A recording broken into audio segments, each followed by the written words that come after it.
mga ka-ebab, so eto na naman po, another day is another vlog. So ngayong araw nga po, ito yung araw kung saan kami mag-overnight ng aking mga barkada at guests, kung saan kami magpabanding. At syempre, dahil sawa na ang mga person dito sa lugar namin, lumabas muna kami.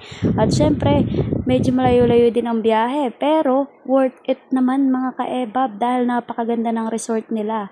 So kung makikita natin, ito pala ang pagbungad, pero talaga napakalawak at talaga magugulat kayo mamaya dahil napakahaba ng swimming pool nila, napakahaba. Yan, so hindi naman kahabaan. So syempre tingnan mo guys, napakaganda, napakalinis pati ng resort na ito.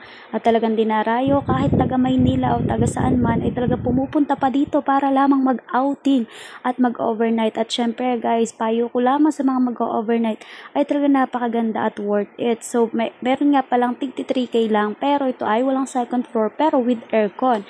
At dahil kami medyo marami, ang pinili namin ay yung may second floor pero walang aircon. Pero guys, napakaganda ng view. Dahil naman tingnan nyo, ito pa lang yung entrance mo, napakaganda na. Kitang-kita na ang view ng dagat. At pagpasok mo, ito ang first floor. Ayan, diyan nga pala ang aking mga barkarang pag na-makeup busy. Hi guys. At yan, pag akyat mo dito sa second floor ay napakaganda din. At talagang pagbukas mo ng mga bintana ay tanaw na tanaw mo ang kagandahan ng karagatan. At kung gusto mo ng kapayapaan, pumunta ka lamang sa tabing dagat upang ikaw ay matanggalan ng stress. Yan, worth it naman guys ang pagpunta nyo dito. Tingnan nyo, napakalinis pati ng kanilang pool. Di sila basta-basta dito nagpapaligo kapag ikaw ay galing dagat at ikaw ay naka-leggings o nakamahaba. Dahil maaari ikaw ay madaming dalang basura. Buhangin pala. Kaya inaalaw lamang nila dito ay naka-short o nakapalda na maiksi basta't hindi mapapasukan ng mga buhangin. At syempre kailangan mo na mag-shower bago ka pumunta. Napakalino ng tubig nila guys. Sobra as in. At kung gusto mo na slide, medyo nakakatakot lamang.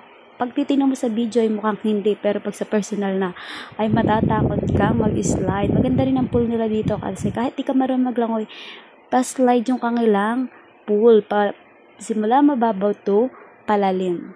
Mga kagamitan nga pala guys, kahit di na kayong magdala, magde-deposit lamang kayo ng 1,000 at mababawi nyo rin siya kinabukasan once na naibalik nyo ng maayos. So ito nga pala ay Boulevard Resort guys. So sa mga nagpaplano dyan, mag-out nyo na ilagay sa inyong mga bucket list ang Boulevard Resort dito lamang sa Infanta Quezon, Benulasan. Kaya ano pang hinihintay nyo mga katropa, mga ka-ebab, sa mga gustong mag-outing dyan, ilagay nyo na sa bucket list at kung meron kayong tanong ay sabihin nyo lamang sa akin upang kayo ay aking matulungan. Hanggang sa muli, paalam, please support and subscribe mga ka-ebab. Salamat!